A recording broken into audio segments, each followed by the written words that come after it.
Come on, baby, don't you wanna go? Come on, baby, don't you wanna go back to that lemon light city? Sweet. The other constitutional amendment would add basically a voter's bill of rights to say that whoever you are, regardless of gender, creed, religion, language, you should have a right to vote. And Democrats who largely pushed it say that that is because you look at other states and, for example, driver's license being required to vote, and look at all of that, and they don't want to hinder it. There could be some unforeseen consequences of that, of course. If you have a constitutional amendment, could you have somebody that says, hey, this ballot wasn't printed in, I don't know, in my language, and that's not fair. You're hurting my voters' rights. Who knows? Those are the two, and then there are 3 non-binding referenda. Again, non-binding. And 2 non-binding from Cook County, and 3 in the city of Chicago from the city council. Yeah. So you have a lot. The ballot has a lot of questions. For those, well, first of all, also the most important one that I wanted, of course, isn't on the ballot. And speaking of the maps, I wanted redistricting. Yes, I wanted a computer-generated, nonpartisan map, to really put people in certain areas. I do think by now the second show is starting, so for those of you who are just joining us, this is the second half hour of an hour live show we did Sunday morning, October 26, 10:30 a.m. at the CANTV studios. I'm joined by Illinois Public Radio State House Chief Amanda Vinicky. Thank you so much for being here. First time we've ever met, actually, though we've been Facebooking and EMing. And, of course, Commissioner Larry Suffredin of the 13th District, who I vote for early and often, even if he doesn't have an opponent. Just do it once. So, listen, I say the same thing to Dick Devine and Anita Alvarez, so I'll say it to you, too. So let's stay with the referendum for a while. And I want to just disclose that I was one of the lawyers who helped draft the Victims' Rights Amendment, which is giving enforcement powers to the amendment that passed 20 years ago that was sponsored in those days by a rookie senator, John Cullerton. And that's been several years in the making. Well, this one, they give enforcement powers. The second constitutional amendment, the voting rights one, I think we see that the federal courts, the U.S. Supreme Court just last week, determined that Texas could go forward with a voter ID thing, even though there's a real split in the circuits, and I think the U.S. Supreme Court will look at this. It is intended, I think, to keep Illinois from getting into this way of using law to suppress vote rather than encourage vote. The 3 advisory referendums the General Assembly put on are all kind of interesting because they were supposed to drive turnout. The only one that's getting any traction, and that's because there's a huge campaign being put on by labor unions, is the minimum wage, increasing the minimum wage, and it only increases it to $10.25. The interesting thing is Mayor Emanuel's come out now for a higher $15 an hour. Right, but and McDonald's already ordered 7,000 auto tellers, so to speak. That one is getting a lot of play. There's another one that says that we should tax millionaires with some kind of special tax. I think that was aimed at the Republican candidate for governor. No. But the third, you don't say. the third one, which I've been surprised isn't getting more play, deals with birth control. And it's very interesting because it passed the General Assembly about a month before the U.S. Supreme Court came out with a ruling in Hobby Lobby, which put some limitations on. And Illinois' insurance law has been pretty good for women in terms of being able to get the things that they need covered. So this one, though, again, is kind of lost. The 2 county ones, we put one on to increase the amount of spending the state does in mental health, primarily because of the large number of mental health patients we have that are detainees in our Cook County Jail. Yep. And the last one was to push for a bill in Springfield that has universal background checks on the purchase, especially of assault weapons. Aren't there 2 conflicting ones along those lines on the ballot, or am I mistaken there? No, I don't think any of them are conflicting. With the exception of the constitutional amendments, they're all advisory. Yeah. You wanted to talk about the FAIR Amendment, which needed to come onto the ballot as a referendum. There were 2 referendum ballots, the FAIR Amendment and the Term Limits Amendment, that neither made it. It is very difficult to amend the Illinois Constitution. You may remember a few years back. At least as a citizen's initiative. As a citizen initiative. But even a few years back, every 20 years it's on the ballot, should we have an Illinois Constitutional Convention? I was in favor of an Illinois Constitutional Convention. Most of the world was opposed to it. It lost. I was with you, by the way. You know, we need to look at some of these sections, not to do wholesale rewrites, but to update them. We live in a time where the world is changing, and our Constitution is relatively young. It's 1970. Remember, it replaced one that was 1873. So, you know, we're in a situation where it's difficult for it to get a referendum on the ballot to change the legislative article. The only time the legislative article has really been changed through a referendum, Pat Quinn, and it was the reduction of the House. And unfortunately, the method he used was the wrong method. If he'd kept proportional representation, which was one of the really bright spots of the Illinois Constitution, which made sure we had Republicans from Chicago and Democrats from downstate, but he didn't, and we end up in these single-member districts, which leads us to why there's such strong control by the Speaker and the President of the Senate. I mean, when Pate Phillip was President of the Senate, he had the absolute control. Lee Daniels was Speaker, he had absolute control. Now Mike Madigan and John Cullerton. Yeah, the system used to be that there would be 4 people running. Basically, there was 3 slots, 2 had to be Democrat, 1 had to be Republican. Or an independent. It just, you couldn't have more than 2 from one party. Right. Yeah, and you know, interestingly enough, when I was in college and I was editor of the newspaper, I took a survey of the college. I surveyed 400 people to ask if they could name all 3 of their state representatives. There was 1 person out of the 400 who could do it, and that was me. Yeah.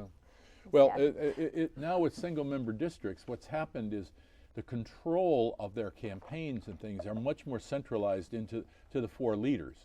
And you know, right now the Democrats in the Senate have 40 seats, and there are 19 Republicans. There really are only 2 Senate seats in this election. One in the Rock Island area where the incumbent, literally 2. Denny Jacobs is not Denny, Mike. Mike Jacobs, Denny's son, who, and by the way, Mike Jacobs' father was the senator before him, and his grandfather was the senator before his father. So this is a in generation. Illinois.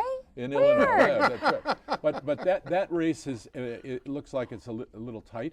But Jacobs has always been in tight races, but Rock Island is a Democratic area, but that's a race to watch. So Cullerton could lose 1 seat, get down to 39, but then there's a race. And he'd still be fine. He'd still have a supermajority. 30 is the majority, and supermajority is 36. He's fine. But then we've got a race in DuPage County replacing Senator Dillard, who is now, I think, good for all of us that he's heading the RTA.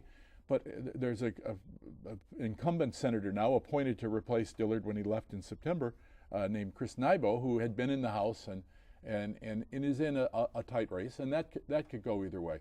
But the Senate isn't going to change at all. Would you agree with that? Oh, 100%. Yeah.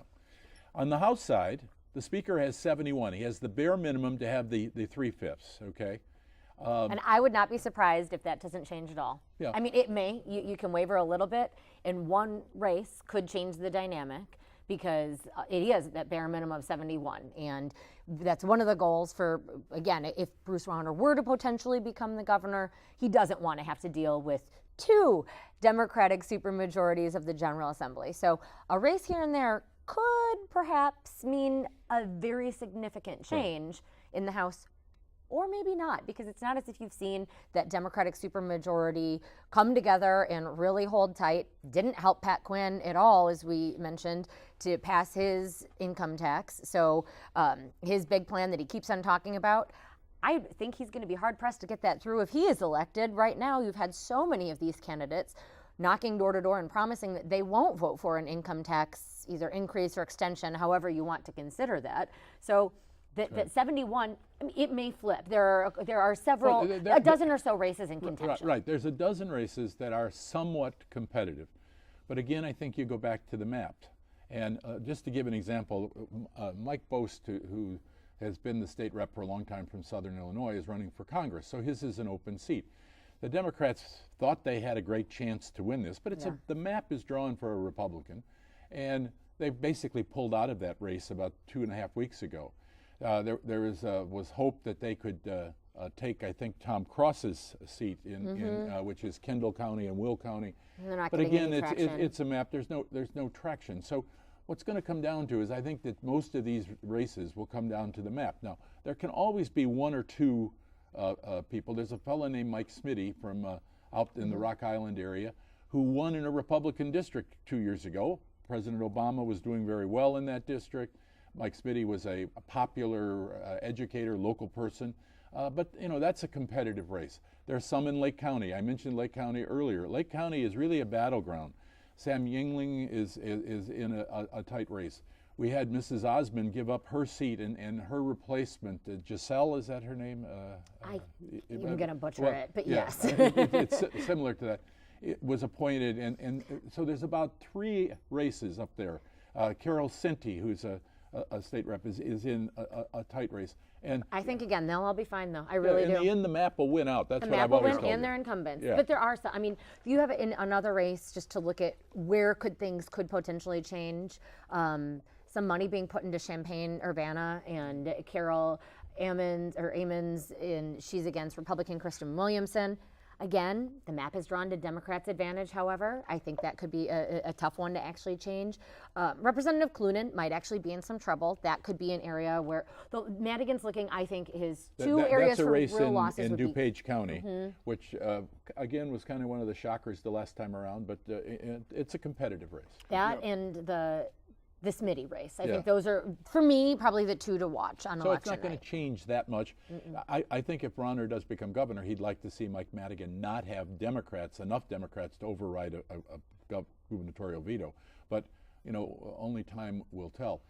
Yeah, I wanted to just briefly, because things are going very fast. And, we're going to get to the state executive races, but first I just want to mention some local stuff. And I do put out Jewish Chicago. Okay, Jewish Chicago is a freebie.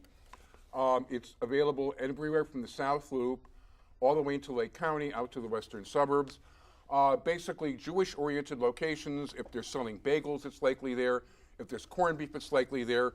And in Jewish neighborhoods, Chinese restaurants, it's likely there too. You're making me hungry, Avi. Okay, well, we can talk about that afterwards. So, anyway, whatchamacallit. But in terms of some of the local races, I just want to hit Judge a little bit.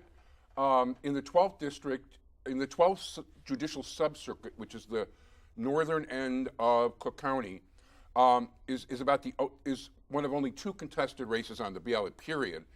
And there's a very clear difference in that race. Judge James Kaplan, who's a present sitting judge in family court, who has excellent marks from every single bar association, who is thought of very highly. And for those of you who don't watch the show on a regular basis, I interview judges like crazy. I had over 50 judicial interviews this year alone.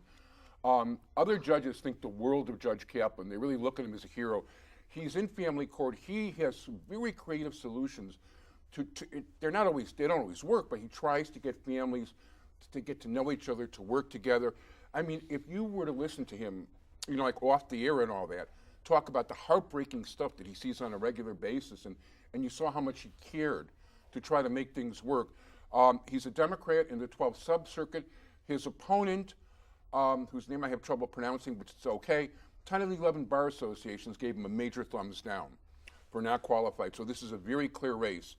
And also, I want to urge all of you who are in there to vote for Judge 2. There's a judicial retention ballot. There are 72 judges on the ballot. The Chicago Bar Association has found 71 of the 72 qualified, which is probably an all-time high. I mean, I don't know if it's dumb luck or what the story is. No, I mean, I think we have qualified judges. It helps. Yeah. The only one they went against is Flanagan. Tom Flanagan, who is 78 years old and unfortunately is slowing down. And I think that they feel that he's just not a strong courtroom presence the way a judge should be. Yeah, even though these guys are really safe and they need 60% of the vote, the fact is, without 60% of the vote, they get counted out. So be informed. Be informed. Yeah. Is the lesson. Mm-hmm. Yeah, so many people don't vote for judge. Over 20% of the people voting do not vote for judge at all. The action is really in the primary. And if you want action, it's in the primary. But if you ever appear before a judge, he could affect you a whole lot more than your U.S. senator or congressman or whatever. So, you know, I always tell people, go to the bottom of the ballot first, take care of business, and then you can get to the familiar names. Right. Well, and let's remember, 72 names at the bottom of the ballot is it's daunting. It's when you look daunting, at, yeah. and you have to vote yes or no in each one. Right, but I mean, the fact is, it's not like you have to hit a little X in a box. And I was an election judge one year where we actually had paper ballots for judges, and we got out at 6:30 in the morning. You know, this is a simple touchscreen thing. You only have to do this once every 6 years for these judges. So, you know, take the effort to do it. You know, keeping good people on the bench is important. And you know what? If you appear in front of that bad judge that you'd not like to appear in front of, and all of a sudden he takes away your house, your dog, your car, your wife, or, you know, like the country music song played backwards or whatever, you know, you've got a problem. Well, and, so I think we want you to vote the retention ballot, that's for sure.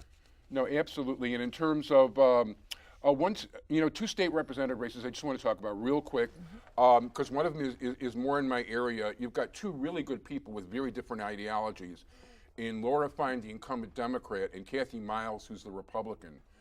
And you know, it's a race to look at.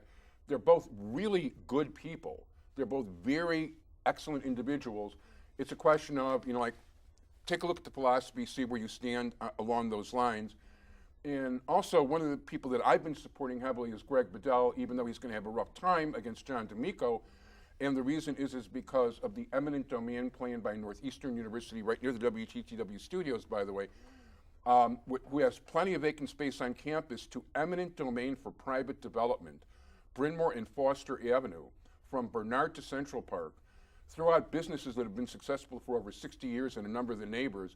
And they've got plenty of rooms for dorms on their university. So well, I think, though, candidate Bedell is also looking to run for alderman potentially, or the people supporting him are. So this is a test run, I think. Does he live in the city? I don't think he lives in the city. I could be wrong. I don't know. I've I been told do know that this Mary is a test Hunter, run. who is part of that group, and by the way, has been a good Democratic operative most of her life, and is one of those people in that neighborhood, is very interested in running for alderman. And you probably know her, she's a really terrific lady. Well, there are a lot of terrific people out there. I don't think that he's got much of a chance against John D'Amico. The No, map is I very agree strong. he doesn't have much of a But chance. I think that the people supporting him, we have a number of situations in Chicago that the races now are really getting an organization together to be ready, because you got to file petitions within 3 weeks of the November 4th election to run for alderman in the city of Chicago, or to run for mayor, or whatever people want to run for. And I think that we're going to see that the Northeastern Illinois situation is going to be an aldermanic issue, much more than a state issue, by the time we get to those aldermanic races in February. And just a quick note on the 50th ward, which is my home ward. There are 3 people running against Deborah Silverstein, in alphabetical order: Shajan Kiriakosi, Zara Quadri, and Peter Sifnatis. Any of you who've read Jewish Chicago or heard the show know that there is no limit to which I will go, as long as it's legal and ethical and moral, to get the Silversteins out of office. So I'm willing to help anybody that wants to run for alderman in the 50th ward. I'm dying to see a runoff. I'm not going to get into the history because I want to talk about the state races. And Avi, you and I are on the opposite sides of this. I think Deborah Silverstein's done a very good job, and you know, I've worked with her on a number of issues. We've done a lot of our property tax work together. I think Devon Avenue has never looked any better. So that issue will come up in February. Actually, I couldn't disagree with you more, but that's not important for now. Let's talk about the statewide executive races. And by the way, I won't even get into the Silversteins. Let's talk about the statewide executive races. Miller wrote about them, and Attorney General. Attorney General. So we've got 2 candidates for Attorney General, usually, or maybe there's a third. I don't know if there's an independent or a Green Party or. Well, I mean, there is, let's point out, there is that dynamic that libertarians are on the ballot, and that could change things. Going back to governor really is the only one, I think, where that's going to make a difference in the race. Potentially, I guess, some of the other tight races, but really governor, where you have Chad Grimm, the libertarian candidate, the Green Party. The Democrats did manage to knock the Greens off the ballot, so you have libertarians. The thought is that will take votes away from Bruce Rauner, and more so than Pat Quinn. So people that are disgusted by both of them may go there, but you have libertarian, a slate for all of the statewide candidates. Attorney General, though, yes, Lisa Madigan, the incumbent, is, let's be clear, she's going to win. You have a guy named Mike Schimpf who has a career that really reads pretty amazing. I mean, he's a Marine Corps lawyer. Marine Corps guy who helped to prosecute Saddam Hussein. I mean, he's not just a lawyer. That said, he is a Republican. Illinois is Democrat, and Lisa Madigan, most people, I think, respect the job that she has done, and whereas there is plenty of bad baggage that goes along with that last name, there's also a reason that she no longer goes by her former name that she had grown up. She changed it to Madigan for a reason. It's going to carry some traction. She's going to hold on to that. Yeah, for those of you who don't know, she was actually born Jewish, not being raised that way, but she is not Mike Madigan's kid. She's a stepkid, and her mother is Jewish. The interesting thing to me is her conflict of interest is such that I will never vote for her and never have voted for her. But people don't even think about that. You know, you're talking about how people see their own incumbent, you know, and go, you know, I've got friends that have met her. She's personable. She's charming. You know, she does a lot of good things. But to be the state's chief law enforcement officer when your dad runs the cabal, you know, is kind of a problem. Well, she says that that's actually something that her opponent has tried to use against her. This Paul Schimpf character. I think I said Mike. I'm sorry. It's Paul M. It's Paul. So I think Mike is his middle Paul name. Schimpf. Mike Shrimpf is the spokesperson for Rauner. So that's where it's getting confused in my brain. Paul Schimpf, or her opponent, has tried to make that an issue. She says that no, she's working within the confines of what an attorney general is supposed to do. She has fought back against her father and any other ethical issues, be it the NRI, what have you. So she says no, that's not an issue, and points to her record. Well, and she's been a great lawyer on the civil side, recovering money on mortgage foreclosures from the big banks, pharmaceutical companies. I mean, I don't think that the people of Illinois feel she's been a bad attorney general. She's going to win. I think she's going to win. Yeah, and I'm going to vote against her. I think less so than before. I think as time goes on, the Madigan name is no longer. I mean, she did really well a couple years back. I think we'll see her, and she has already performed less so the last election, and maybe this one as well, because of her dad really becoming more recognizable and less popular than ever before. The only one who's probably more popular, though, on the Democratic ticket White. is Jesse White. Running for re-election as Secretary of State. By the way, said hi to us when we went to the Cub game together. Well, you know, people should know I was Jesse's lawyer for a number of years, and I've been involved with the Tumblers with him. Jesse White is one of the most remarkable people we have in state government, and the Secretary of State's job is the ideal one for him. I saw him on the other day talking about like to see him be governor.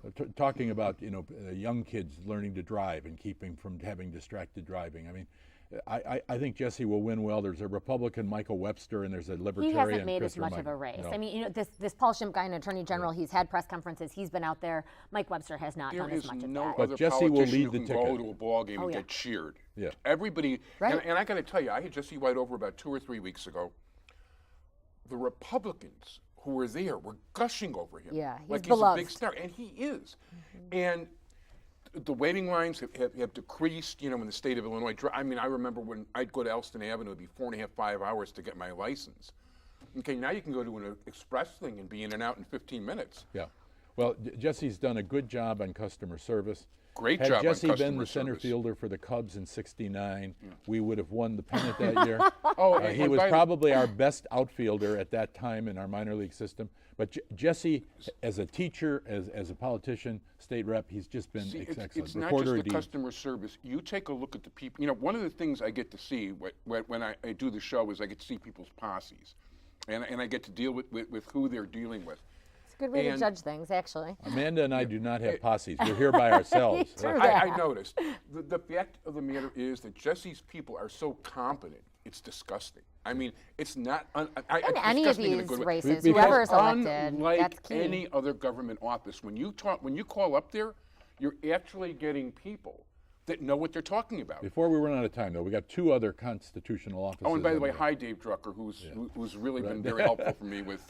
Dave's a 30-year friend, so. The race for comptroller is an interesting race because Sheila Simon, the lieutenant governor, is a very good person, a good lawyer, and Judy Bartopinka is a very good person, a former legislator and former treasurer. I think that Judy Bartopinka is much better known because of having run for governor, having run for treasurer, having run for comptroller. I said earlier that Illinois voters like to split their tickets, even though the map is a Democratic map. I think Sheila Simon is at a real disadvantage here. And even though she has great ideas, I hope that if she doesn't win this, she'll do something else. But I think Judy Bartopinka is in the position to pull this one off. I agree, and I really like her too. It's remarkable when you say that name, how people just gush. I mean, she's kind of the Republicans, Jesse White, both of except both she couldn't be Topinka. Blagojevich. She couldn't be, and maybe that's partially why I think people, especially more, like, let's vote for her now because they regret it.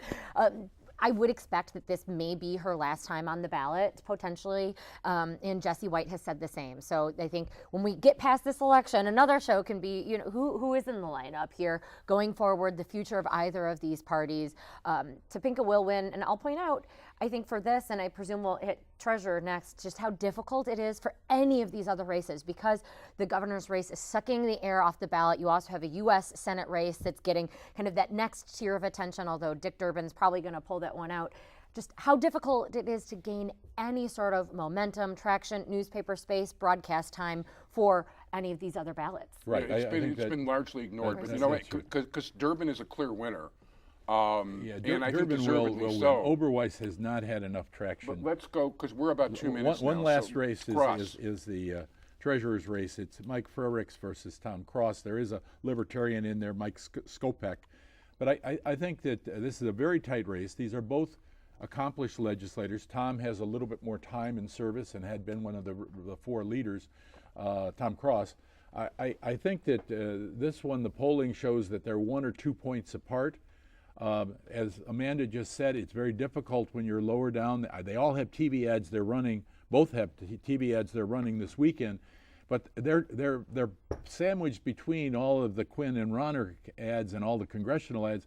So I don't know how this one works out. I think that they're both qualified. Whoever wins this race, Illinois will be in a good position. Well, I'm cheering for Tom Cross all the way. I happen to like him a lot, and I think he's got a good record of accomplishment, and he strikes me as a bit better. Before we get down to it, I want to remind everybody that Jewish Chicago is available free all over the place. If you can't get a copy of it, and it's already gone from a lot of places, go to aviworld.com. The TV show, we also have a weekly TV show. Go to mtnm.org. All of our shows from the last 8.5 years are on YouTube, and this show will be on YouTube later today. And before we get cut off at some point, I want to very much thank my guests for being here. Amanda Vinicky, the Illinois State House Bureau Chief for Illinois Public Radio, and it's a pleasure to finally meet you. Loved finally being here. Thank you. And Larry Suffredin, Commissioner of 13th District, who is one of the most honest politicians. He understands, let me put it to you the right way, he understands the balance between politics and doing good within a community better than almost anybody going, and that makes him an exemplary public official. So we've got less than a minute, and I want to thank my entire technical crew, Sonny Hersh. Actually, today is joined by Keith McDonald. Thank you guys so much. And Jim Nally, I hope you're having a good time at the Bears game. Final words. We got about 15 seconds each. Final words, gosh, it's really going to come down to who actually votes. Early voting is already underway, but that November 4th will be a key date, and I'm guessing that we're not going to know who won for governor's race until at least November 5th. Maybe in the wee hours of that morning, but it could even be longer. And then veto session hits right away, so look out for that. And I'm just going to say vote, and find your neighbors and give them rides. Help people get to the polls. But be educated. Be educated, but we need to have a very significant turnout to show we're interested. I want to thank you very much. Great opinions. It was a lively hour of conversation. I'm your host, Avi Myers. Thanks for joining us, everybody. And stay tuned to our regular show, which is Thursdays at 7:30, Friday at 2:30, here on CANTV and Channel 19, also available in Evanston and 35 North and Northwest suburbs. Pick up Jewish Chicago.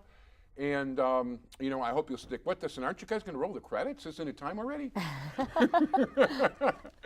Anyway, thanks so much. And vote early, vote often Election Day. Well, you can vote early. I don't know about the often. Just vote early. Yeah. Anyway, thank you so much for joining us, everybody. And, keep reading the papers, not so much the TV. Tracy Butler, maybe, but that's my only exception to who you can watch on the news.